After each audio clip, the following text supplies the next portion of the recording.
로마서 13장 11절부터 14절 말씀 같이 합독해서 우리 보도록 하십시다. 또한 너희가 이 시기를 알거니와 자다가 깰 때가 벌써 되었으니 이는 이제 우리의 구원이 처음 믿을 때보다 가까웠습니다. 밤이 깊고 낮이 가까웠으니 그러므로 우리가 어둠의 일을 벗고 빛의 갑옷을 입자. 낮에와 같이 단정히 행하고 방탕하거나 술 취하지 말며 음란하거나 호색하지 말며 다투거나 시기하지 말고 오직 주 예수 그리스도로 옷 입고 정욕을 위하여 육신의 일을 도모하지 말라. 아멘. 우리 좌우에 계신 분 서로 같이 인사합시다. 하나님의 은혜 받으시길 바랍니다. 인사합시다. 예, 다시 한 번 더요. 111 운동에 응답 받읍시다. 오늘 본문의 말씀 갖고 이 시간도 은혜 받기를 바랍니다. 특별히 이 말씀을 통해서 우리 영혼이 깨어지고 깨어나고 우리가 또 새롭게 은혜 받고 회복될 수 있는 그런 귀한 시간 되기를 바랍니다. 이 성경 구절은 참 유명한 구절입니다. 다 중요한 구절인데 역사적으로 이 성경 구절은 우리가 잘 아는 어거스틴이 회심할 때 이 성경 구절을 통해서 회심을 하게 되지요. 그래서 사실 어거스틴은 바울 이후에 정말 또 그 다음 칼빈과 그 사이에서 이 교회사적으로 굉장히 중요한 인물입니다. 이 어거스틴이 변화를 받고 하나님 앞에 서서 그를 통하여서 신학이 정립되고 이 바른 신앙관이 제대로 세워질 수 있도록 정말 이렇게 역할을 했던 사람이 이 어거스틴이거든요. 근데 이 어거스틴이 사실은 어릴 때부터 굉장히 방황을 했죠. 어릴 때 방황하고 삶도 방황하고 정신도 생각도 방황하고 그리고 영적으로도 방황했습니다. 삶이 이렇게 타락을 함으로 인하여서 어릴 때부터 타락을 하고 부모님의 근심이 되었고요. 그 중에 이제 아시다시피 18세인가 그때 벌써 어떤 나이 많은 여자와 같이 살면서 아이를 낳았죠. 나중에 그 아이는 죽습니다만은요. 이렇게 애를 출산도 하고 그리고 삶이 그렇게 술과 뭐 세상적인 것으로 계속해서 쾌락적으로서 나갔었습니다. 그 정신도 방황하면서 이 정신이 생각이 계속해서 이렇게 안정이 안 됐었어요. 그래서 어떤 철학에 심취하고 굉장히 머리가 좋은 사람이기 때문에 계속해서 이렇게 방황을 하면서 이것 탐구하고 저것 사색하고 하면서요. 계속 삶이 이렇게 계속 찾아다니는 뭔가 이렇게 갈구하는 인생이었습니다. 그러면서 영적으로도요. 어떻게 하냐면 나중에는 하나님을 제대로 찾지를 못하고 이 마니교라는 이단이거든요. 이 정통에서 벗어난 마니교를 거기서 심취해서 오랫동안 거기에 빠져 있다가 나중에야 이제 깨닫습니다. 아, 이게 아니구나. 그런 어떤 많은 오랜 기간의 시간이 있었습니다. 그때 그 아들을 두고 끊임없이 기도했던 어머니가 있었죠. 그게 바로 우리가 아는 모니카입니다. 이 모니카가 아들의 인생에 저렇게 헤매고 있는 또 영육관의 모든 부분에 있어서 이렇게 헤매고 있는 이 아들을 두고 뒤에서 얼마나 많이 기도하고 그리고 가슴을 품고 기도했는지 모릅니다. 그런 그 아들이 어느 날 하나님의 계획하신 때가 되었을 때 무릎을 꿇습니다. 하나님 앞에 무릎을 꿇는데 그에게 하나님께서요 성경을 읽게 하셨습니다. 그때 성경을 읽은 성경 구절이 이 구절이었어요. 그때 이 구절이요 그 인생을 바꾸어 버렸습니다. 그래서 네가 밤처럼 육신의 일을 도모하지 말고 그리스도로 옷을 입고 빛의 갑옷을 입고 그러면서 자다가 깰 때가 되었다. 이제는 네 인생이 하나님의 복음 안에서 새롭게 변화될 시간표다 라고 말씀을 주시면서 그 인생에 하나님의 영이 역사하신 것입니다. 그때 이제 그 인생은 변화되었고 그러면서 하나님의 손에 붙들린 하나님의 종으로 쓰임받는 시작이 되었던 것을 보게 됩니다. 여러분도 이 시간에 이 성경 구절이 모든 성경 구절이 하나님께서 역사하실 때요. 또 그 말씀이 진짜 부딪히고 그 말씀이 내 속에 성령으로 역사하실 때 하나님의 말씀은 정말 우리를 변화시키고요. 능력을 주시고 그리고 그 어떤 아니 될 것 같은 상황과 사람도 바꾸시는 것입니다. 그래서 오늘도 이 시간 하나님의 말씀이 지식이 아니고 정말 살아계신 하나님의 말씀으로 저와 여러분 속에도 임하기를 바랍니다. 여러분, 우리가 잘 아는 이야기 중에 늑대와 소년이죠. 이솝우화죠. 늑대와 소년 이야기를 잘 아시잖아요. 이건 뭐 우리 어린 아이들도 잘 아는 이솝우화 중에 양치는 늑대와 소년. 근데 이솝이라는 사람이 굉장히 참 대단한 것 같아요. 그 우화로 이야기를 꾸미는데요. 그 속에는 그냥 재미가 아니고 굉장한 이게 삶의 통찰력을 담아서 주잖아요. 그래서 아이들이 그걸 통해서 굉장히 교훈을 얻고 이래 하죠. 이 내용도요, 뭐 아시다시피 늑대다 나타났다 말하다가 이 사람들이 몰려왔을 때 거짓말인 것, 또 재밌으니까요. 또 늑대다라고 하니까 그 다음 또 몰려오니까요, 또 거짓말이라고 막 재밌어 깔깔웃고, 또 늑대다 하니까 또 왔어요. 그때 막 동네 사람들이 화를 내고요. 근데 진짜 늑대가 나타나잖아요. 진짜. 그때 늑대다고 왜 아무리 외쳐도 저놈 또 거짓말하네 라고 하면서 몰려들지 않았다. 그래서 모든 양이 다 늑대에게 물려 다 죽었다. 뭐 이런 이야기 아니겠습니까? 근데 이 내용을 가지고요, 우리 아이들이 이 교훈을 받기를 뭐라 교훈받죠? 거짓말하지 말라. 거짓말해서는 안 된다. 라고 교훈으로 이렇게 와닿습니다. 하지만 저는 그 속에 사실 굉장히 이게 어떤 그런 차원으로 교훈을 주는 이야기지만은 그 속에 저는 교훈 하나를 더 찾을 수 있다고 생각합니다. 그게 바로 뭐냐면 결국은 진짜 들어야 할 것을 못 듣게 만드는 전략이 여기 있지 않느냐. 정말 들어야 할 것, 정말로 이렇게 들어야 할 것, 정말로 알아야 될 것을 못 알아듣게, 못 듣게 만드는 전략이 여기 있지 않느냐. 저는 이런 어떤 이솝우화의 한 신뢰, 요 늑대와 소년, 이게 사실은 사단이 역사하는 많은 이 거짓말이요. 충격으로 와닿다 보니까 무감각하게 되었어. 나중에는 정말 사실을 못 듣게 만드는 것. 정말 사실을 못 알아듣고 또 받지 못하게 만드는 이 모든 것들이 결국은 사단도 그렇게 역사하는 것을 우리가 깨닫습니다. 그 대표적인 것이 뭘까요? 저는 그 대표적인 것이 바로 한 번씩 띄엄띄엄하면 나오는 종말론. 종말론 있지 않습니까? 재림한다, 주님이 재림하신다, 이게 아닐까라고 생각됩니다. 한 번씩 나오잖아요. 뭐 굉장히 우리나라뿐만 아니라 외국에도요, 한 번씩 이 종말론이 나오니까요. 처음에는 정말 사람들이 관심을 갖다가, 그러다가 나중에는 어떡합니까? 또 그 이야기야, 이런 반응이죠. 그리고요, 또 그 이야기야, 이 반응이요. 이게 어떡하냐면 이제는 나중에는요, 이단들이 쓰는 단골 메뉴라고 치부하면서요, 종말이라는 그 단어 자체에 무감각해지는 결과를 만드는 거예요. 종말이라는 단어, 그 주님의 재림, 주님의 오실 마지막 끝, 이것 자체에 대해서 무감각해지는, 물론 제 세상 불신자는 물론이거니와 하나님의 백성조차들도요, 또 그 이야기야, 이거는 이 단골, 이게 저들이 쓰는 메뉴야 라고 하면서 무감각해지는 이 결과를 초래하게 된다는 거죠. 그러나 세상도 우리도 점점 이 종말에 대한 무감각하는데, 이게 바로 늑대와 소년의 케이스와 같은 그런 경우가 아니겠나 싶습니다. 하지만 오늘 본문의 말씀에 뭐라 되어 있죠? 11절 말씀에 기록하기를, 또한 너희가 이 시기를 알거니와 자다가 깰 때가 벌써 되었으니 라고 하셨습니다. 자, 이는 이제 우리 구원이 처음 믿을 때보다 가까웠습니다. 자다가 깰 때가 됐다. 이 시기를 알거니와 우리 구원이 이제 가까웠다라고 말합니다. 자, 이 구원이 가까웠다는 말은 뭡니까? 앞으로 구원 받을 때가 나중에 오는 것이 아니에요. 구원은요, 나중에 어느 때가 되어서 구원 받는 것이 아니죠. 구원은 이미 받은 것 아닙니까? 그러면 이 구원이 가까웠단 말이 뭐죠? 이것은 우리가 주님 앞에 서는 시간을 말합니다. 주님 앞에 서는 시간. 주님 앞에 서는 종말을 말합니다. 종말. 그것이 시대적인 종말인 예수님의 재림일 수도 있고요.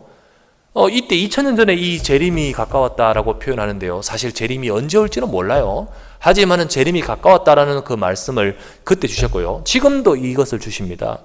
그런데요, 꼭 주님의, 바로 예수님의 재림일 수도 있지만 동시에 우리 개인적인 종말일 수도 있는 거예요. 개인적인 종말. 주님의 재림은 우리 인생 속에서 차지오지 않았다 하더라도 누구나 개인적인 종말은 있잖아요. 혹 우리 인생 시간에 주님의 재림이 올 수도 있고요. 어쨌든 그 시간표는 알 수 없지만은 이전보다 가까워진 것은 분명한 거죠. 그 이전보다 가까워진 것, 우리가 처음 믿을 때보다 가까웠습니다. 그 주님의 재림이 임할 때와 혹은 뭐 누구는 모르잖아요. 언제 주님이 내일 오실지도 모를 거니요. 또 뿐만 아니라 주님이 내 인생 속에 오지 않았더라도요, 누구나 나는 한 번은 종말을 맞습니다. 내가 언제 하나님 앞에 부름받을지는 아무도 모르죠. 아무도 몰라요. 그와 같이 이전보다는 분명히 가까워진 것은 분명한 거예요. 그러나 이것을 의식한 자가 별로 없다는 거예요. 이것에 대해서 의식하고 이것에 대해서 느끼고 있는 자는 별로 없습니다. 그래서 오늘 11절 말씀에 뭐라 합니까? 또한 너희가 이 시기를 알거니와. 자, 우리가 알아야 될 필요가 있어요. 우리가 좀 이렇게 이 부분에 대해서 의식을 갖고 생각해야 될 필요가 있다는 거죠. 그래서 오늘 말씀은 이 바울이 우리에게 또 하나님께서 바울을 통하여 우리에게 주신 말씀이며 또 어거스틴도 받았던 말씀이겠지만요, 저와 여러분이 지금 주시는 이 말씀으로 우리가 깰 때가 되었다. 저와 여러분들이 자다가 깰 때가 벌써 되었다는 사실을 오늘 말씀을 통해서 받으면서 저와 여러분들이 혹 깨어야 될 부분이 무엇인지를 돌아보고 우리가 하나님 앞에 설 수 있는 귀한 시간 되기를 바랍니다. 첫 번째 우리가 생각할 말씀은요, 여러분, 시대를 보는 영적인 경각심이 필요한 겁니다. 우리가 이 시기를 알거니와 라고 했듯이요, 우리가 이 시대와 시기를 볼 수 있는 영적인 경각심, 그런 어떤 우리 깨달음이 필요한 겁니다. 우리가 무슨 일을 하든요, 시대를 볼 수 있어야 됩니다. 우리가 무슨 분야에 종사를 한다면요, 그 분야에 또 흐름도 알아야 되겠고요, 또 그 분야와 더불어서 세상의 트렌드를 알아야 성공할 수 있습니다. 조그만 의류점을 하더라도요, 여러분 가게에 조그만 부티크 의류점을 하더라도 여러분 전혀 지금 원래 유행과 원래 흐름을 전혀 다르게 엉뚱한 것 디스플레이 해놓으면요, 그 집은 장사가 안 될 수밖에 없습니다. 그죠? 그 집은 안 될 수밖에 없죠. 딱 어떤 시대적인 감각, 사람들이 이게 지금 딱 느끼는 어떤 감각적인 부분이 있어야만 될 수 있지 않겠습니까? 꼭 의류뿐만 아니라 모든 부분이 다 마찬가지겠죠. 다 마찬가지예요. 이 시대에 사는 사람들은 이 시대를 담고 있는 문화가 있고요, 그리고 가치관이 있고 트렌드가 있는데 거기를 따라가게 돼 있습니다. 나도 모르게 따라가게 돼 있어요. 그런데 그것을 못 보면 자기가 있는 분야의 성공을 또 승리를 할 수 없는 거죠. 그렇지 않습니까? 예. 그러나 이걸 좀 반대로 생각해 보면 우리도 또한 이 모든 세상 문화 속에 젖어 들어가고 있다는 거죠. 우리 또한 이 세상 문화와 흐름 속에서 우리가 같이 휩쓸려 가고 있다는 것입니다. 그거를 부정할 수는 없는 거예요. 하지만 우리가 세상 속에서 벗어날 수는 없는 것이고요, 세상 속에 같이 가고 있다 할지라도 저와 여러분들 지난주 말씀드렸다시피 우리는 세상에서 구별된 자임을 기억해야 됩니다. 저와 여러분 세상에 구별된 자, 그렇다고 해서 세상을 떠나서 살란 말이 아니잖아요. 떠나서 살란 말이 아니고요, 뭐죠? 세상을 살릴 자로 구별됐다는 거예요. 세상을 살릴 자로 너희는 택하신 족속이요, 왕같은 세상들이요, 거룩한 나라요, 그의 소유된 백성으로 구별된 우리 아닙니까? 이는 너희를 어두운 데서 불러내어 그의 기이한 빛에 들어가게 하신 이의 덕을 선포케 하려 하심이라 했죠.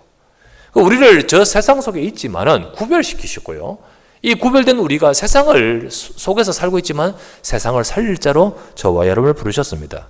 그렇다면 이 세상에서 같이 함께 가고 있는 트렌드가, 그 속에 문화와 그 속에 이 모든 것이 있다 할지라도요, 그러나 우리는 구별된 자로서 이것을 볼 수는 있어야 된다는 거예요. 세상에 지금 이 시기를 볼 수 있고 이 시대의 부분을 볼 수 있는 영적인 눈, 영적인 민감, 감각, 경각심이 필요한 것입니다. 여러분, 우리가 살고 있는 이 시대의 특징은 어떠합니까? 여러분, 또 우리가 살아가는 이 세상, 이 세대의 특징은 어떠합니까? 지난주에 우리가 에베소서 2장 1절에서 3절이 바로 이 시대의 특징이라고 말씀드렸습니다. 에베소서 2장 1절에서 3절 말씀에 그는 허물과 죄로 죽었던 너희를 살리셨도다. 그때 너희는 그 가운데서 행하여 이 세상 풍조를 따르고 공중의 권세 잡은 자를 따랐으니 곧 지금 불순종의 아들들 가운데서 역사하는 영이라. 전에는 우리도 다 그 가운데서 우리 육체의 욕심을 따라 지내며 육체와 마음에 원하는 것을 하여 다른 이들과 같이 본질상 진노의 자녀이었더니. 이게 세상이라 했지 않습니까? 세상은 아무리 발전하고 번영하고 화려해도요, 결국은 영적으로 죽은 상태입니다. 죽은 상태. 왜? 그 속에 죄가 있기 때문에. 죄가 들어왔기 때문에. 그러면서 그 속에서 살고 있는 모든 인생은요, 지금 갖고 있는 세상 풍조를 따라서 눈에 보이지 않게 지금 역사하고 있는 그 영을 따르고 있습니다. 그게 바로 사탄의 실체이죠. 우리도 그 속에 있을 때 우리도 육체의 욕심을 따라 지내며 육체와 마음에 원하는 것을, 그 세상은 육체와 마음에 원하는 것을 하여 다 본질상 진노의 자녀로서 살고 있다는 겁니다. 이게 바로 세상의 모습이요, 세상의 상태인 것입니다.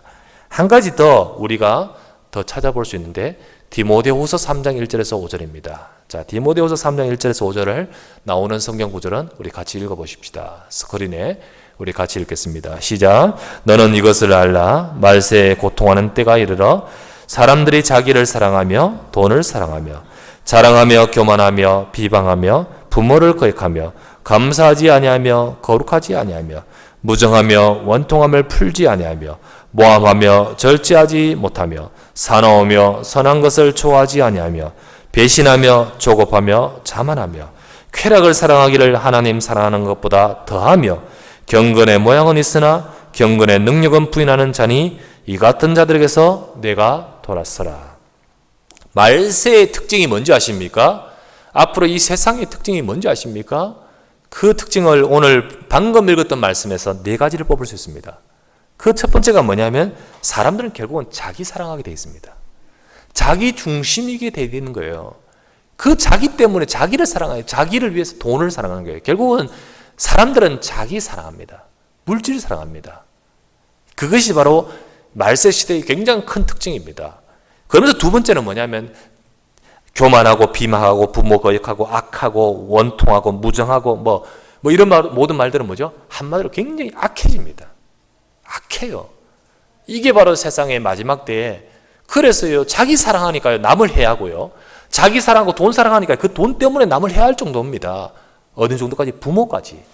이게 세상의 말세시대의 특징이고요. 세 번째는 뭐냐 하면 쾌락을 사랑하기를 하나님 사랑하는 것보다 더하며, 이처럼 자기 사랑하고 이렇다 보니까요, 하나님은 없습니다. 점점 하나님은 없고 물질과 자기 육신을 사랑하다 보니까요, 점점 어떡합니까? 인간은 쾌락을 사랑하기를 하나님 사랑보다 더하며, 하나님 위에 쾌락을 두고요, 육신을 두고 육신을 쫓아가는 것이 인간인 겁니다.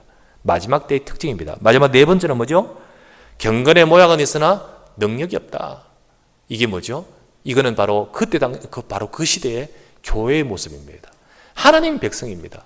겉으로 형식적으로는 있지만은 사실은 내용에서는, 본질에서는 그 능력을 상실한 시대가 되는 것입니다. 이게 바로 마지막 때의 모습이라고 말씀을 주고 있습니다. 바로 이런 시대가 오게 되고 이런 시대가 바로 밀려오게 되는데, 문제는 뭐냐면 여기에 깨어있지 못하고 경각심을 갖지 못하고 이 시대의 조류와 바로 이 영적인 오늘 디모데후서 3장의 말씀, 말세에 네가 고통한 때를 알라고 하셨는데 그것을 깨닫고 있지 못하면 같이 휩쓸려 간다는 거죠. 같이 거기에 따라가게 되는 거죠. 누구도요? 교회도 그렇게 될 수밖에 없는 것입니다. 하나님 백성도 그렇게 될 수밖에 없는 거예요.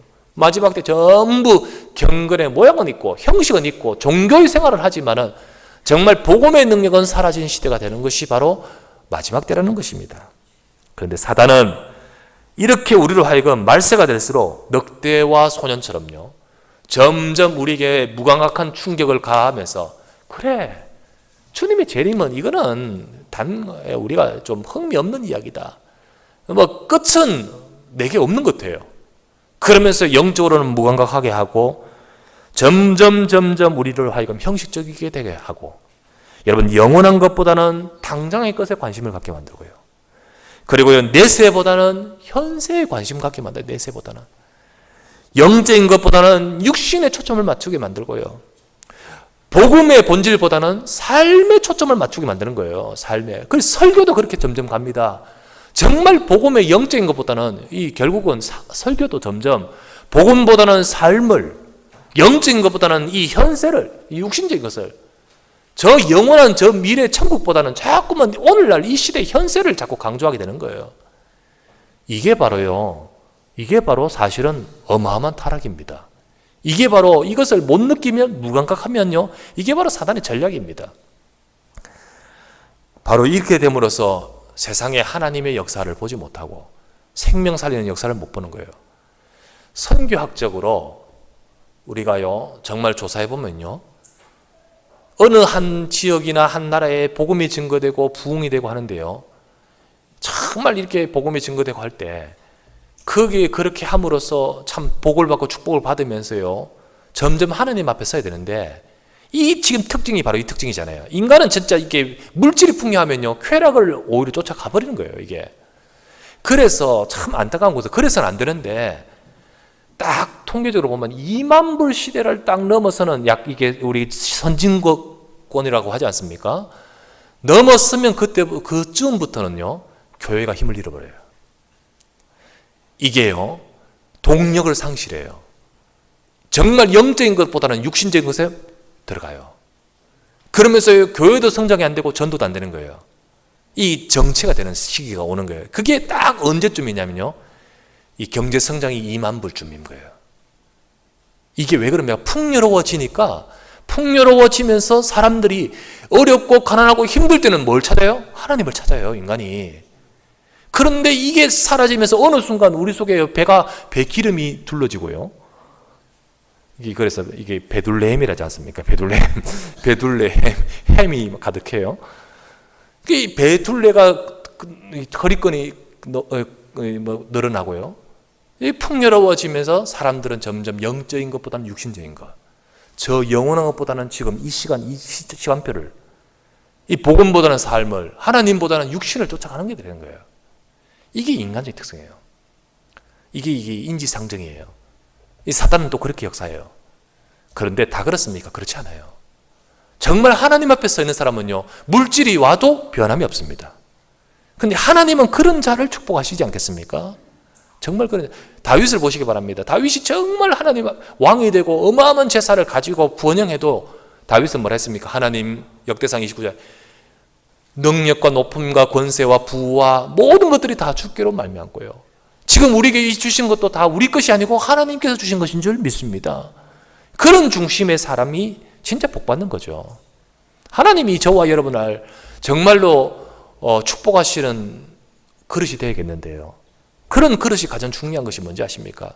대부분 성도들이요 지금은 정말로 이렇게 하나님 하다가 조금 물질에 취하고 뭔가 하면 떠납니다.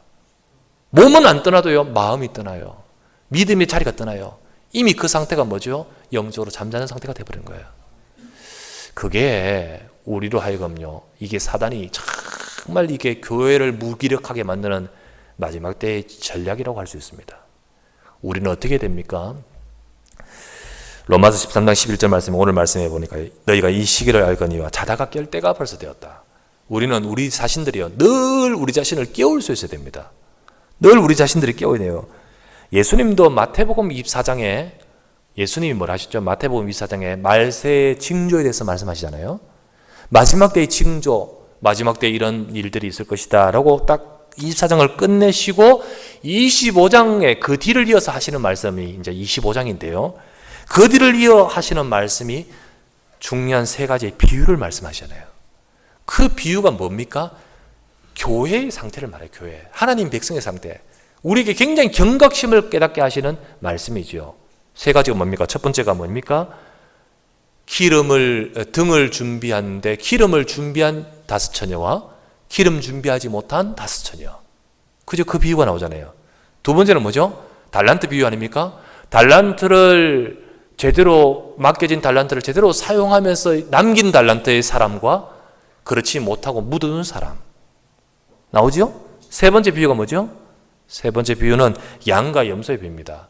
우편에 한편에는 양과 한편에 염소 같이 있는데 사실은 양이에요. 사실은 염소의 구별이 되는 거예요. 이게 바로 이 마지막 말세 때에 사실 하나님 백성이라는 교회 속의 모습을 말해주는 거 있는 거예요.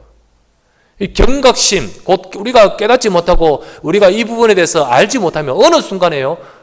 등은 준비하는데 기름이 없어요. 기름이 없어요. 하나님이 받은 것을요 묻어두고 있어요. 묻어두고요. 그래서 사실은 다 양처럼 보이지만 결국 본질은 염소가 있는 거예요. 염소가. 이게 바로 마지막 때의 모습이다. 경건의 모양은 있으나 경건의 능력은 없다고 아까 말했듯이요. 그것을 말씀하고 있는 것입니다. 그래서 우리는 오늘 말씀을 따라서 이것은 저 다른 교회에 대해서 다른 사람에 대해서 하는 말이 아니고 오늘 우리에게 주신 말씀 아닙니까? 우리는 시대를 보고 또 나 자신을 보는 경각심이 필요한 겁니다. 너희가 이 시기를 알거니와 자다가 깰 때가 벌써 되었나니 와 같이 우리는 우리 자신들을 돌아볼 수 있는 시간이 되어야 될 줄 믿습니다. 여러분은 저는 혹시나 잠을 자고 있지는 않는지, 혹시나 저와 여러분들은 무감각한 상태로, 둔한 상태로 또 휩쓸려 가면서 휩쓸려 가지 못하고 깨닫지도 못하고 있지는 않는지 우리는 우리 자신들을 돌아볼 필요가 있습니다. 자, 두 번째입니다. 그래서 두 번째, 지금은 우리가 깰 때이다. 두 번째 대지는요, 지금은 우리가 깰 때이됩니다. 지금은 우리가 깰 때이다. 자, 로마서 13장 11절 말씀에 자다가 깰 때가 벌써 되었으니 이제는 깰 때라는 것입니다. 깰 때라는 건 우리가 깨어있지 않고 자는 사람, 곧 자는 사람은 말세시대에 조용하면서 강하게 다가오는 영적인 쓰나미를 깨닫지도 못하고요, 휩쓸려 갈 수밖에 없습니다. 무감각하게 그냥 거기서 죽을 수밖에 없는 겁니다. 매번 말씀드리다시피요, 개구리가 뜨거운 물에 딱 집어넣으면요 금방 튀어나오지 않겠습니까? 개구리 발발 끓는 물에 튀어나오면요, 집어넣는다면요 곧바로 튀어나와 버리는 거예요. 놀래서 튀어나오고 굉장히 큰 타격을 입으면서 튀어나오겠죠. 그런데요, 서서히 끓이는 물에, 서서히 달구는 물에 딱 개구리 집어넣으면요, 자기가 지금 뜨거워지니도 모르고 그냥 그곳에서 그냥 있다가 죽는 거죠.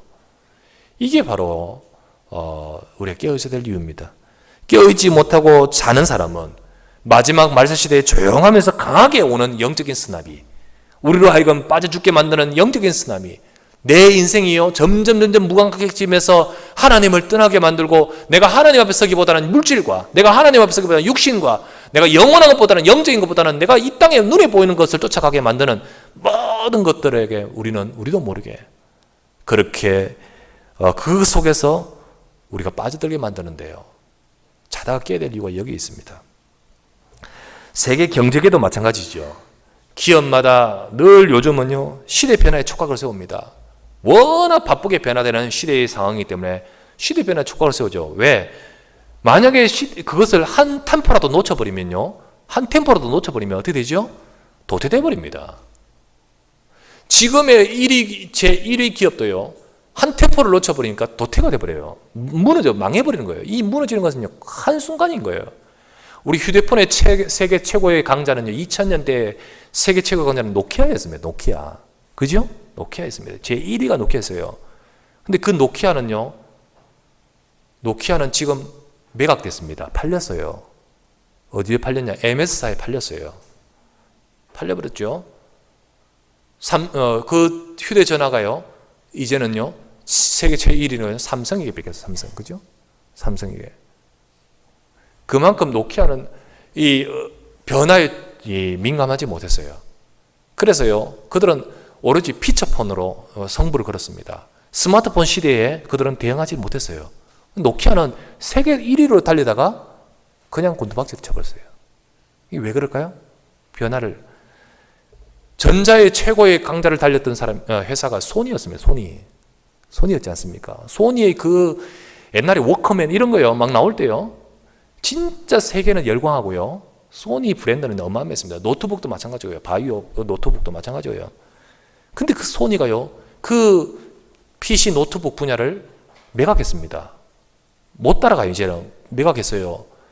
그리고 소니 전화기도 이제 못하고요. 그리고 어떡합니까? TV, 사실은 소니 TV 최고 아니었습니까? 그 전자 분야. 하지만 이제는 삼성과 LG를 못 따라가는 거예요. 그래서 하루아침에 소니가 이제 TV 분야도 잘 매각시키고요, 따로 독립, 컴퓨터 분야도 역시 그러고요. 오직 이제는요, 한 가지 승부에 이제 변화를 촉각을 곤두세우면서 웨어러블, 이제 옷 입는 안경 이런 거 있죠. 이런 전자장치 이런 분야로 이제 승부를 걸겠다고 이게 거듭 변화를 모색하는 거예요. 여러분, 옛날에 카메라 강자였던 회사가 코닥이었습니다. 코닥이었어요. 여러분 알죠? 코닥. 필름과 카메라. 코닥이라는 회사. 지금 코닥은요, 무너져 버렸습니다. 왜요? 디지털 카메라가 나오는데 그들은 오로지 옛날 것 붙들고 있었습니다. 결국은 하루아침에 무너지는 거예요. 그죠? 무너지는 겁니다. 세계 경제 모든 것. 그래서 삼성이 참 대단해요. 삼성이. 그래서 삼성도요. 그러나 항상 늘 곤두세우고 있는 것은 한 템포라도 놓치면 무너지는 거예요. 또 무너질 거예요. 외국에 나가보면요. 우리나라의 브랜드 가치를 높이는 데 있어서요. 진짜 삼성하고 한류 대단히 기여를 많이 했어요. 외국 와서 택시를 타거나 이럴 때 어디서 왔냐, 나 한국 사람이다 라고 영어 딱 말하면요, 곧바로 나오는 게죠. 삼성 하면서 나와요. 삼성에 대해서 이야기 나오면서요, 자, 정말 이야기가 또 이렇게 하게 돼요. 그게 굉장히 이게 지금 외국에도 이게 잘 브랜드로 잘 알려지는 것이요. 한국의 이미지 올리는데 역할했죠. 왜 이들이 몰락했습니까? 시대를 읽지 못하고 변화를 추구하지 않는 결과죠.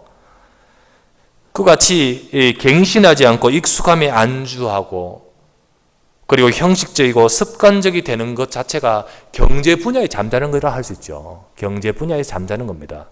그러면요, 이 영적인 것도 마찬가지인 거예요.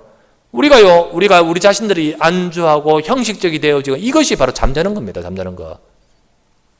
잠자는 거죠. 우리가 깨어있지 못하고 자는 것이라고 할 수 있습니다.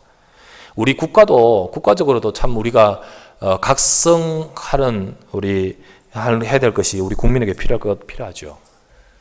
오늘날 우리나라의 국가의 모습 보면 우리는요, 참 북한이 있다는 사실을 늘 경각심을 가져야 되고, 우리는 참 이렇게 자원이 부족하면서 항상 우리가 저력을 가지고 뭔가를 하지 않으면 우리가 와야 되면 큰 위기를 닥친다는 사실은 역사적으로도 교훈이고 또 오늘날도 늘 깨어있어야 되는데, 그런데 오늘날 우리나라를 보니까 꼭 2조 500년에 당파 싸움하는 것 같은 느낌이 많이 들어요. 내 파가 아니면 무조건 헐들어야 되고, 내 파가 아니면 무조건 어떤 초토화 시켜야 되는 어떤 느낌. 국익은 모른 채, 국익은 저리 가라.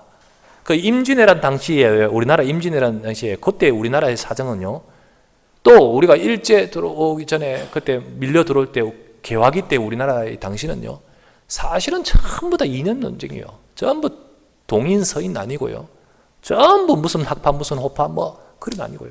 그게 바로 우리나라의 현실이 아니었습니까? 오늘날도 역시 그 체질을 못 벗어나는 것 같아요. 오늘날도 이념 때문에 우쪽이냐 좌쪽이냐 이것 때문에 너무 이런 것 때문에 그런 것 같습니다. 사실 우리가 한국을 우리나라를 위해서 많이 기도해야 되고 깨어있을 필요가 있는 거죠. 영적으로도 마찬가지입니다. 우리 영적으로도요. 우리가 형식적이고 익숙한 흐름을 따라, 여러분 우리가 이 형식적이고 익숙한 흐름을 따라 나도 모르게 복음과 점점 거리가 멀게 되어 있는 거예요. 내 형식적이고 익숙한 흐름이 나도 모르게 지금 우리가 흘러가고 있는 세상의 흐름을 나도 모르게 거기에 편승해서 따라갈 수 있다는 거죠. 그러다 보면요, 하나님의 기뻐하시고 온전하시고 선하신 뜻을 따라가지 못하고, 지난주 로마서 12장 2절에 뭐라 했죠? 너희는 이 세대를 본받지 말고 라고 했지 않습니까? 그런데 우리는 하나님의 기뻐하시고 온전하신 뜻과는 거리가 멀고 오히려 이 세대를 본받아 갈 수가 있다는 거죠. 이 세대를 본받아 갈 수 있습니다. 오늘 말씀에도 보니까요, 11절 말씀에 자다가 깰 때가 벌써 되었으니 이는 이제 우리 구원이 처음 믿을 때보다 가까웠다라고 표현되어 있습니다. 처음 믿을 때보다 가까웠다. 그 말은 곧 끝이 가까워 온다라는 말이기도 하고요. 그러면서 동시에는 뭐죠? 내가 처음 믿을 때보다는 멀어져 갔다. 이 말과 같은 겁니다. 그죠? 처음에서는 멀어져 가죠. 그런데 처음에서 멀어지면서 우리는 점점 더 뜨거워지고 더욱더 우리의 마음이 그 처음에 주셨던 은혜 속에 더욱더 커가야 될 것인데, 대부분의 사람들이요, 처음에 그 열정과 처음에 그 은혜와 처음에 그 놀라운 하나님의 그 기쁨을요, 멀어져 가는 거예요. 자꾸만 식어져 가는 경향이 많다는 거죠. 여러분과 제가 영적으로 깨어야 됩니다. 나도 영적으로 깨고 우리 교회도 영적으로 깨고 정말로 우리 각각 개개인들이 영적으로 깨어야 된다는 건 사실. 우리가 영적으로 깬다는 말이 그러면 이렇게 해야 됩니까? 어떻게 됩니까? 영적으로 깬단 말이에요. 영적으로 깬단 말이 도대체 어떻게 된단 말입니까? 오늘 말씀에 나오죠. 12절 말씀에 밤이 깊고 낮이 가까웠으니 그러므로 우리가 어둠의 일을 벗고 빛의 갑옷을 입자. 우리가 영적으로 깨는 것은요, 뭔지 아십니까? 빛의 갑옷을 입는 거예요. 영적으로 깨는 것이 뭡니까? 마지막 14절에 보니까 우리가 오직 주 예수 그리스도로 옷 입고, 우리가 영적으로 깨는 것은요, 빛의 갑옷을 입는 것. 오직 예수 그리스도로 옷을 입는 것. 오직 주 예수 그리스도로 옷 입고, 오직 주 예수라 했지 않습니까? 오직 주 예수. 같은 말입니다. 빛의 갑옷을 입는 것, 오직 주 예수 그리스도를 입는 것. 아무리 시대가 바뀌어도요, 영원한 오직의 기준을 붙들면 되는 거예요. 시대가 아무리 흘러가고 바뀌고 또 우리가요, 시대에 편성해서 살아갈 수밖에 없지요. 그렇다 해도 그 속에서도요, 우리가 붙들어야 될 것은요, 오직인 줄 믿습니다. 오직의 기준을 놓치지 말아야 돼요. 왜? 그것은 시대가 흘러가고 아무리 바뀌어도요, 영원한 기준이며 거기에 하나님이 역사하시는 비밀입니다. 우리는 늘 그리스도로 옷을 입을 때 아무리 시대가 이렇게 저렇게 바뀌어도요, 우리는 거기서 무장할 수 있습니다. 우리는 승리할 수 있습니다. 그래서 순간순간마다 우리는 복음이 뭐냐? 예수 그리스도의 약속을 붙들고 살아가는 저와 여러분 되셔야 됩니다. 그때 우리는요, 아무리 깜깜한 어둠에 있더라도 우리는 빛의 옷을 입은 자요, 그곳에서 우리는 빛의 역할을 감당할 수 있는 하나님 백성인 것입니다. 그래서 늘 저와 여러분의 삶의 굴곡과 우리 주변의 모든 환경의 변화와 상관없이 여러분 오직 그리스도 되시길 주 이름으로 축원합니다. 그리스도의 약속을 붙들어요. 우리가 처음 믿을 때보다 가까웠다. 근데 처음보다는 멀어졌는데요, 우리가 정말 처음 믿을 때 오직 예수 그리스도의 은혜, 이것에서 우리가 식어진다면 안 되겠지요. 정말 그리스도로 옷을 입으셔야 됩니다. 옷을 입으셔야 됩니다. 자꾸만 세상은 오직 예수 그리스도, 여기서 떠나게 만듭니다. 예수 그리스도 복음이 아니라 우리의 삶을, 우리의 노력을, 내 중심을 가지고 살아가는 모든 것들을 부각시키려고 합니다. 하지만 하나님의 백성은 복음 붙들고 변하지 않는 영원한 기준, 오직 예수 그리스도의 기준에 서야 됩니다. 그러면서 그리스도로 옷을 입고 정말로 복음 안에 우리 자신을 무장하면서 늘 말씀 안에서 영적으로 깨어 기도하셔야 됩니다. 이것이 바로 깨어있는 자예요. 여러분과 제가요, 지금은 우리가 깰 때이다. 여러분 기도의 비밀을 가지시길 바랍니다. 한 주간 주의 말씀 붙들으시고 여러분 기도의 시간 가지십시오. 그리스도로 옷을 입으십시오. 내가 들어가는 그 현장이 정말로 너무너무 시험이 많은 당하는 현장이요, 힘든 현장에 불신앙이 드는 현장입니까? 여러분 그리스도 옷을 입으십시오. 그리스도로 옷을 입고 그 속에서 영적으로 하나님 바라보십시오. 깨어 기도하시길 바랍니다. 하나님 주시는 힘과 능력을 얻기를 주의 이름으로 축원합니다. 세 번째입니다. 이렇게 깨어있는 자가 할 가장 가치 있는 일이 있습니다. 하나님은 깨어있는 자를 통하여 하나님의 일을 하시는 거예요. 마지막 때에 아무리 짙어지고 어둠이 가득하도요, 깨어있는 자를 통하여 하나님은 중요한 일을 하시는 겁니다. 스피노자가 이렇게 말했다 했지요. 우리 너무 잘하는 말 아닙니까? 스피노자 자체는 잘 몰라도 이 구절은 너무 잘 알지요. 비록 내일 세계의 종말이 온다 할지라도 나는 오늘 한 그루에 뭘 심겠다? 사과나무를 심겠다. 사과나무는요, 오늘 거두는 수확물이 아니에요. 10년 후, 20년 후에 거둬야 될 나무예요. 근데 내일 종말이 온다 할지라도 나는 오늘 해야 될 것은요, 먼 미래를 바라보고 사과나무를 심겠다는 겁니다. 참 이렇게 이 말 자체는요, 굉장히 좋은 의미 있는 말이라고 생각합니다. 여러분 지금이 중요해요. 지금이 중요해요. 우리는 다 지금을 놓쳐버리고 살 때가 많고 지금을 잃어버릴 때가 너무 많아요. 저는 참 추억을 생각할 때, 추억이 떠오를 때 참 이렇게 좋습니다. 그래서 어릴 때 나의 살던 고향은 꽃피는 산골이 아니고 우리 이렇게 개천가에 별로 안 좋은 환경이었는데, 그런데요, 그때 그 추억이요, 여러분도 옛날 추억 있지 않습니까? 그 어릴 때 내가 살던 동네 많이 바뀌었겠죠. 근데 그런 곳을 생각하면 이렇게 여러분들이 새록새록 이게 추억이 잠기잖아요. 저는 대구에 살면서요, 혹은 대구 이후에 떠나서 안양에 살고, 또 이 서울로 올라와서 연희동에 살고, 그리고 또 이 상암동까지 오고, 이제 상암동에서 행신으로 가고 이렇게 쭉 하는데, 제가 지나왔던 그 과거의 그쪽에 어떻게 바뀌었나, 그쪽은 어떻게 됐나, 그때 관계된 많은 이렇게 추억거리들을 이렇게 떠올리면서 그때 그곳을 돌아볼 때 참 기분이 좋아요.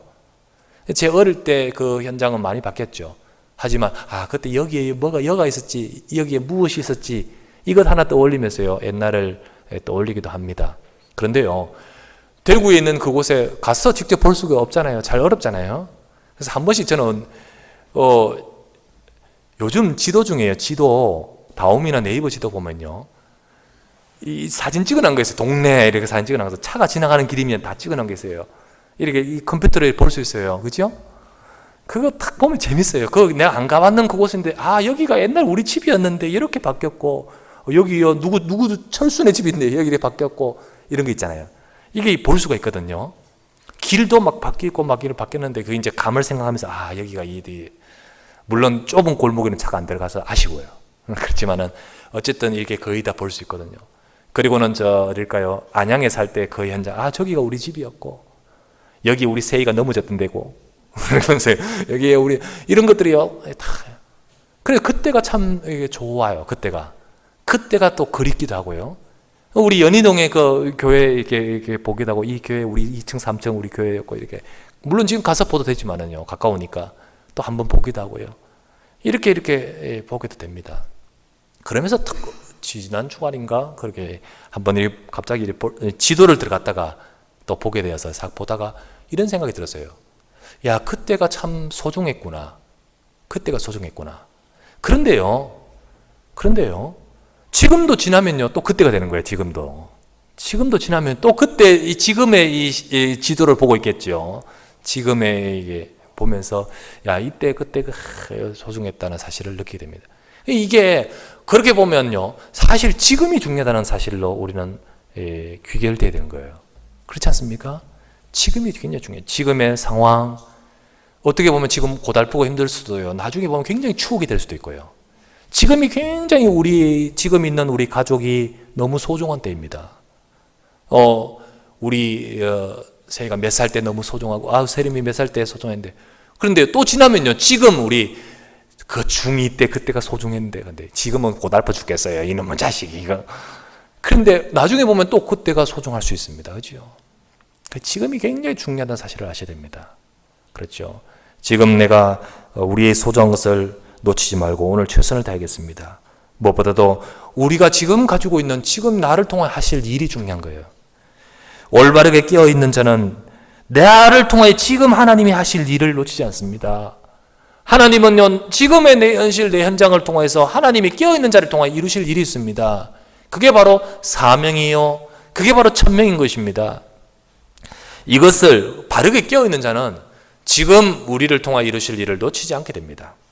세상은 세상 쓰나미에 휩쓸려 가고, 거기에 교회도 편성되어서 무감각하게 동조되어 가고 있다 할지라도, 깨어있는 언약의 사람은 세상 그 자리에서 해야 할 일을 바로 알고 있습니다.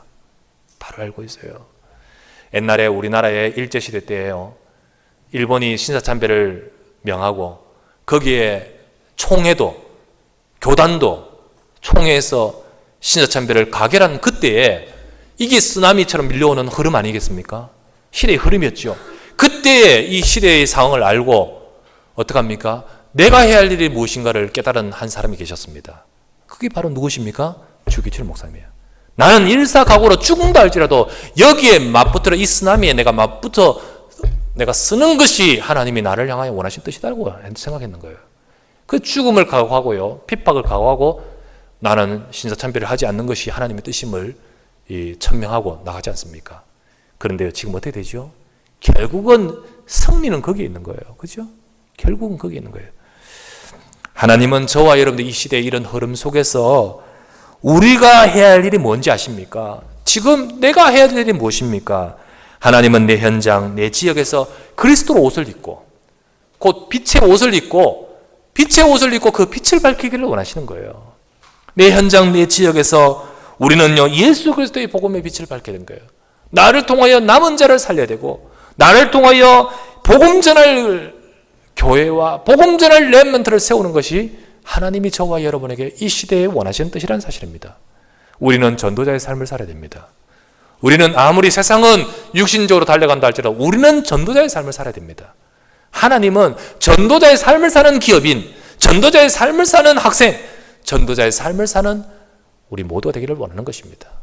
오늘도 하나님은 저와 여러분을 보시고 정말로 이 시대 속에 우리를 그렇게 구별되어 세우셨다 사실을 기억하시기를 주의 이름으로 축원합니다.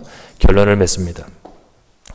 옛날에 저 항구에 기선 하나가 탁 도착했어요. 기선이라면 이제 옛날에 전기기관으로 돌아가는 배 있잖아요. 배, 큰 그 배가 한 대가 도착했습니다. 빵파레가 울립니다. 군악대가 울리고 막 울립니다. 거기에 중국에서 20년 선교 사역하고 돌아오시는 모리슨 선교사님이 타고 도착하고 있었습니다. 그리고 동시에 그 배에는 누가 타고 있었냐면 휴가 갔다가 돌아오는 루즈벨트 대통령이 타고 있었습니다. 빵파레와 이 군악대는 누구를 환영하는 소리일까요? 루즈벨트를. 당연히 그 귀국하고 있는 그들을 향해 환영하는 인파들 속에 이 선교사님이 돌아오면서요, 20년간 저 현장에서 사역하고 선교회에 이제 노년이 되어서 돌아오는 그 발걸음을 솔직히 말해서 환영해주는 그런 어떤 것은 없었습니다. 근데 돌아올 때 마음에 참 그렇죠. 그런 마음이 있죠. 돌아오면서 그때 저 루즈벨트와 자기 자신이 이렇게 비교되잖아요. 솔직히 말해서. 그러면 돌아오는 그런 속에 마음에 조금 그런 마음이 들을 때 하나님이 그에게 말씀을 주셨습니다. 하나님이 그에게 말씀하셨어요. 무슨 말씀을 주셨냐? 돌아온 여기가 네 고향이 아니다. 네가 돌아오는 고향에서는 내가 천군과 천사를 동원해서 너를 환영해 줄 것이다. 하나님은 저와 여러분의 마지막 인생의 결론 앞에 섰을 때 하나님은 우리의 모든 것들을 보시고 우리를 맞으실 것입니다. 여러분은 과연 지금 깨어 있습니까? 하나님이 과연 여러분에게 주신 귀한 사명을 감당하고 있습니까? 혹 여러분과 제가 잠자고 있지는 않습니까?